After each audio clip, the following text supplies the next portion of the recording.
Good morning, Dalat. It's a nice sunny day here, and very soon I'll be heading out to explore around central Dalat, and I'm pretty looking forward to this. Well, I'm really looking forward to this because first I'm going to be going to the Crazy House, which is well, I'll just have to wait. You'll just have to wait and see because it's easier to understand once you've seen it than to explain it. And then I'm just going to be walking around Dalat city centre today.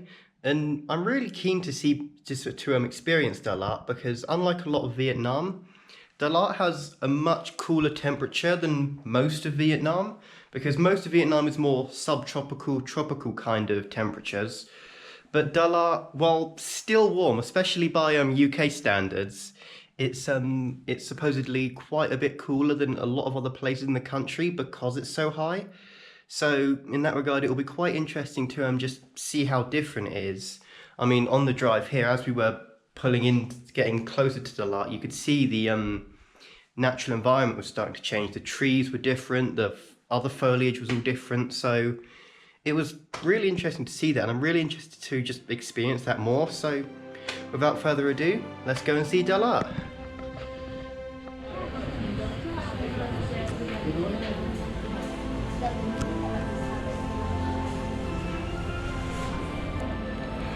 Whoa. I've been inside for like 1 minute. And this place is insane.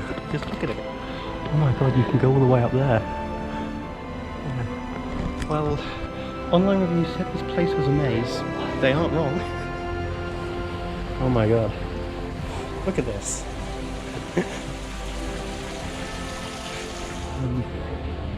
Okay, I don't know what that's doing there.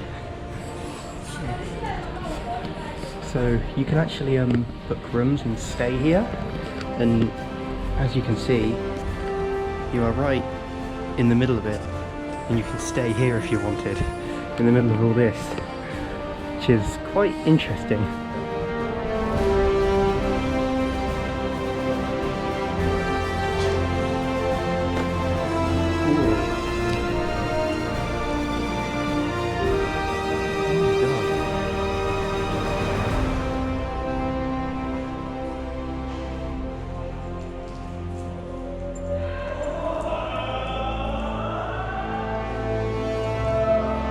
Let's see where this goes.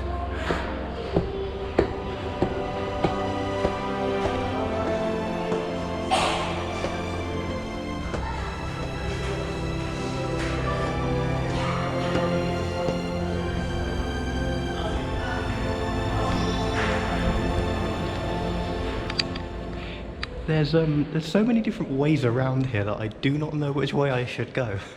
I mean, I have all the time of the day to explore, but I feel like I should go this way, then that way. I mean, there's more paths out this way, over there. I mean, the barriers are pretty low, so you've got to be careful when you walk.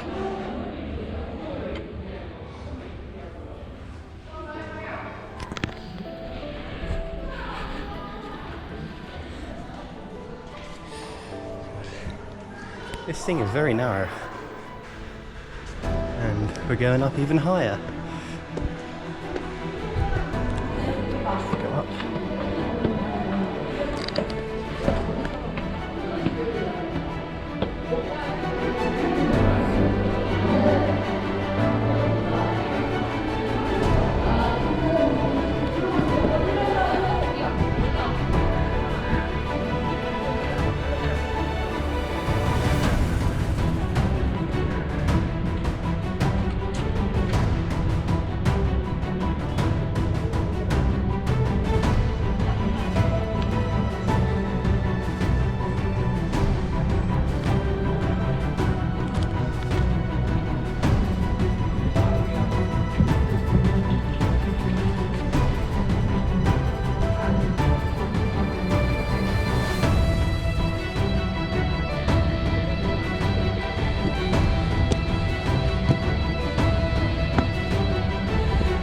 God.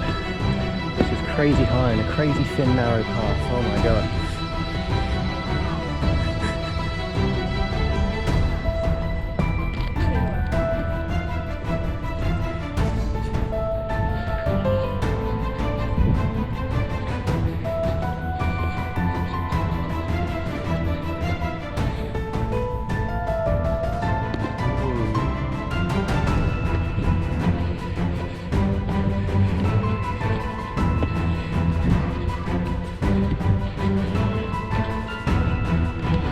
I've been feeling a little nervous walking on some of the raised pathways just because of how low the sides were. So it was very difficult to hang on, and I kept getting nervous I was going to slip over the side or something. But hey, it's art. And who said art is supposed to be safe?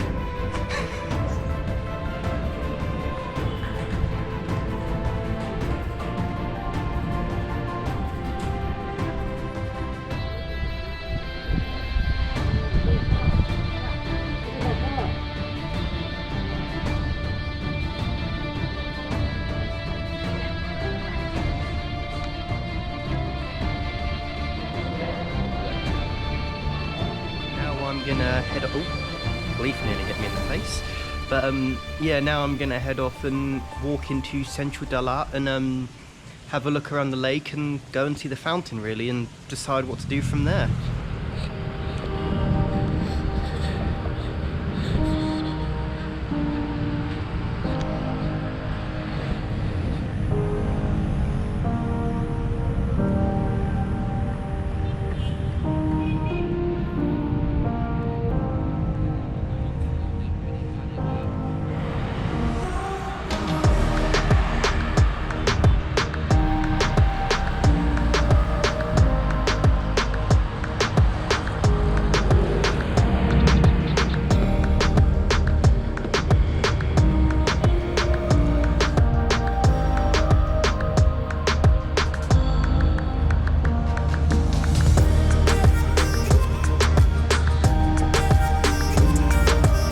So I absolutely love the architecture in this place, but I must admit I can't really figure out what these buildings are for. I couldn't really find much information online before I came.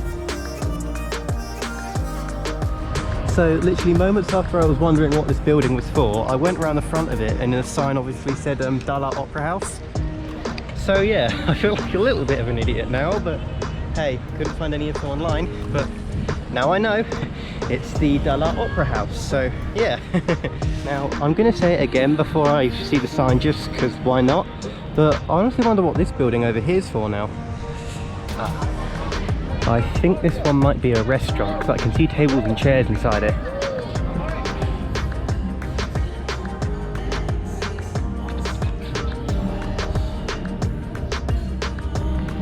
So yeah, the building was a cafe, and I've decided to come in here and have something to eat. And I've got this nice chocolate cake and some apparently it's a strawberry yogurt, but it looks more like strawberry ice cream.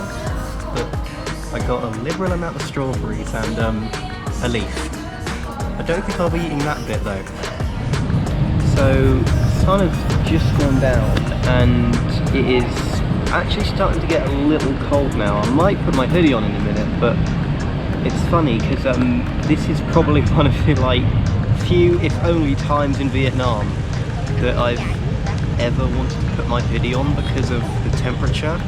But the only time I've really wanted to put it on before was when it was lightly drizzling, or on the boat in Hoi An when I was getting sprayed with water, but that was it.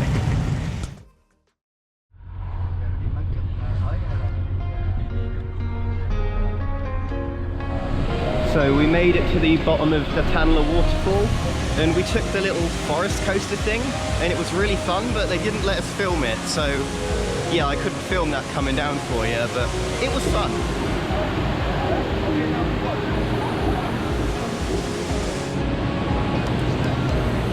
So the waterfalls tour that I'm on today was not actually the tour that I had planned to do. I had previously booked onto a hiking tour in some nearby mountains, but unfortunately that tour was cancelled, and as a result I was rebooked onto this tour instead. But as you can see already, from the very start there was quite a lot of hiking still involved on this tour.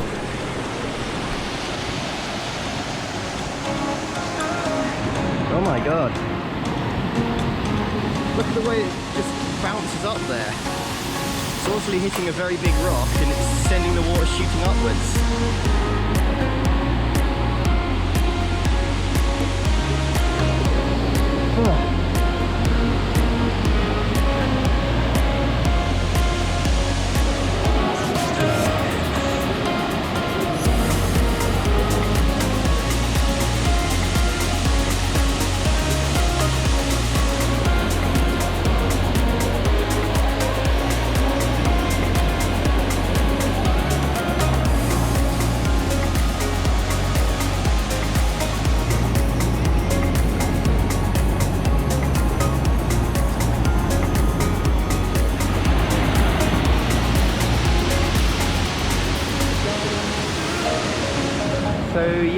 part of the bottom of the waterfall is kind of been turned into a fairy tale land.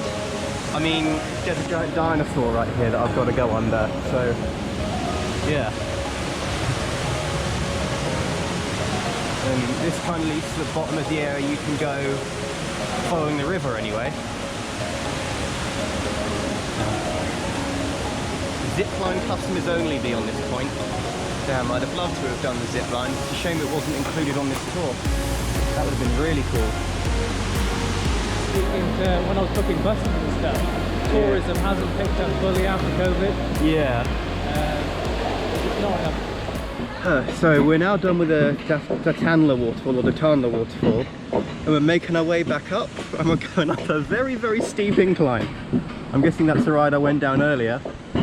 But yeah, even though we took this forest coaster down to the base, there's still quite a bit of walking up and down stairs to do. So I'm worn out already, and I think it's barely gone 10 o'clock, and we've got 2 more waterfalls to see. But yeah, so on to the next one.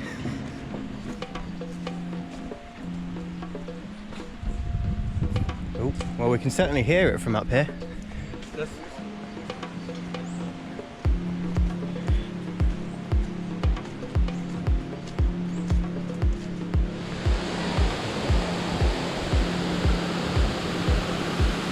In the past, where the water is very powerful, but now not.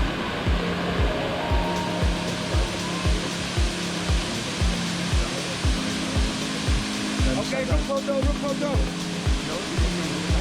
That's exactly.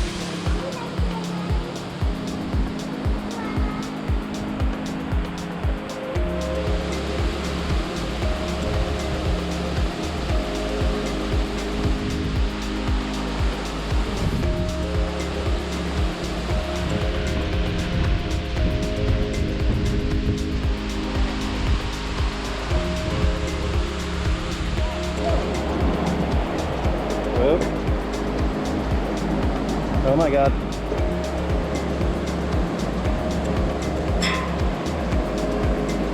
Okay, so this is really interesting. I mean, we're on like this giant slab of rock that's got like scars or carvings into it, I guess from water erosion.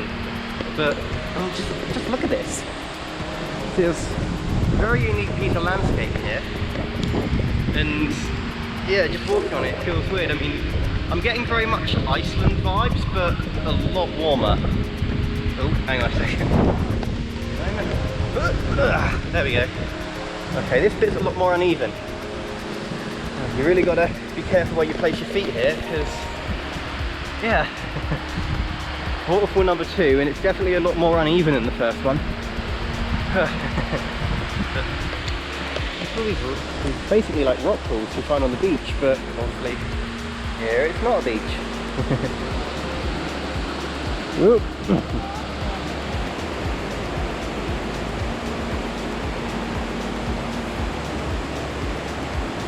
So that was the Pongor waterfall, and one interesting thing is that that used to be a lot bigger than all of this, which I am now standing on.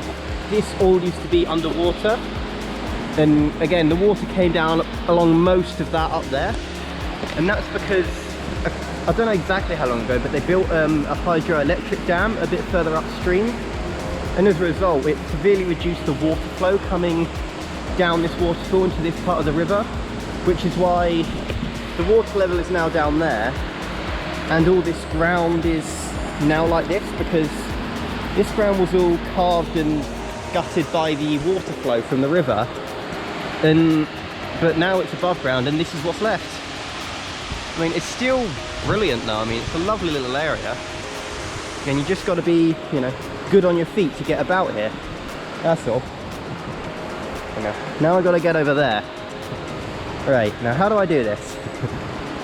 Because there's no clear path, I'm having to look ahead to see which part of the stones I need to cross, because there's still water channels down here, and some of them are a bit wide, so I've got to find the right spot to cross over. And again, you've got to place your feet carefully here, so yeah, I think this looks wide enough, well, not narrow enough I mean.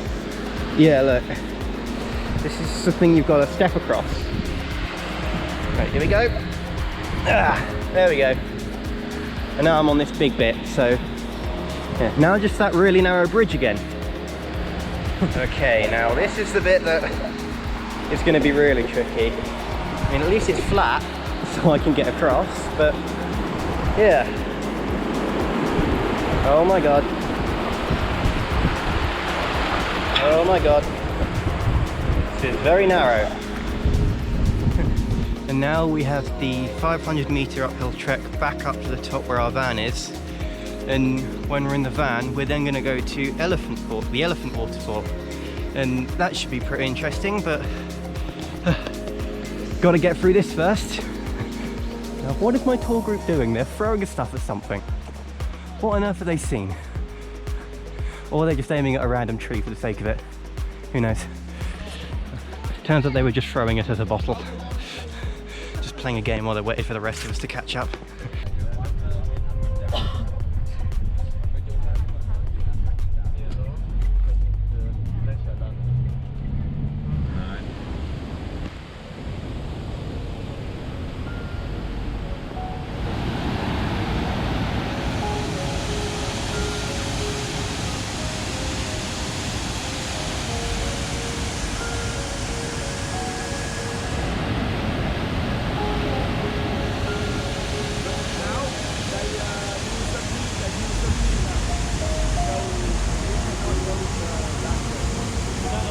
The amount of stairs I've climbed today. I think I've climbed more than when the fire alarm would go off in my uni building and I had to go down then back up 15 flights of stairs. I think this is definitely more than that.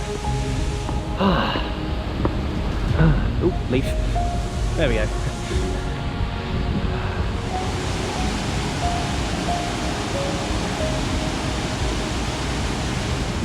Back on the bus.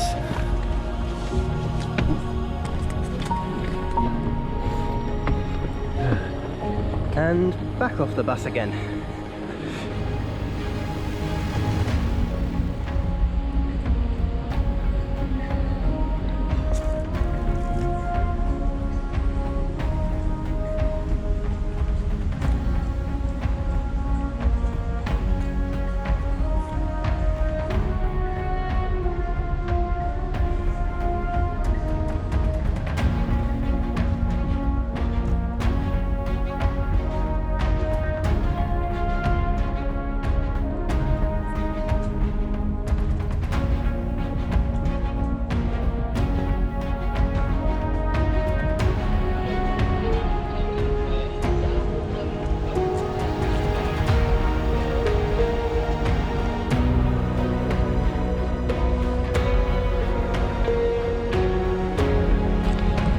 I decided not to go up this giant Buddha statue. I mean, I want to, but I don't know, all these stairs have worn me out a bit, and I mean, you only really get a view out those little square windows, and I mean, to be fair, look at this view.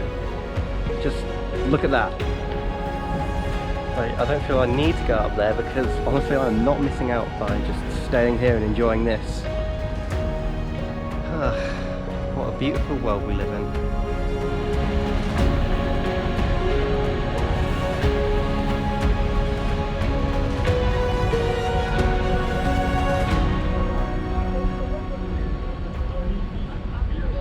Incredible it keeps us white though. Mm. Like you'd think with rain and dirt and air pollution.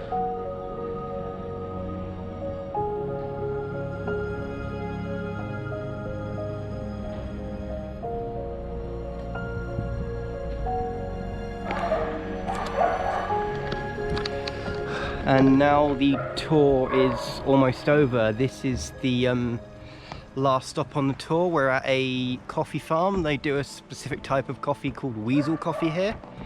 But yeah, this pretty much brings to an end my time here in Dalat, because once I get back to my hotel, I'm going to be preparing and packing everything to travel to Ho Chi Minh City tomorrow. But one thing I really think is that Dalat is a must-visit destination if you're coming here to Vietnam. Because, well, one, it's very different from the rest of Vietnam in that the plant life is completely different, just the climate, it's still hot here, it's still very hot, but it is quite a bit cooler than the rest of Vietnam. So if you're tired of the heat, it's a good break from that. But I mean, the main thing is it's just an amazing place because the scenery is just breathtaking. I mean, there aren't many places in Vietnam that have this kind of scenery. And I think the only place that really has better scenery than this in Vietnam is Ninh Binh and Lan Ha Bay. But I really think that if you're traveling anywhere through Vietnam, that you definitely can't miss Dalat, because it is a really nice place. And whether you're even in the city, but especially in the surrounding area of the city, there's just so much beautiful countryside and interesting things to see and do. So yeah, make sure you come to Dalat if you're visiting Vietnam. But with that, I'll say goodbye and see you in the next video when I travel to Ho Chi Minh City.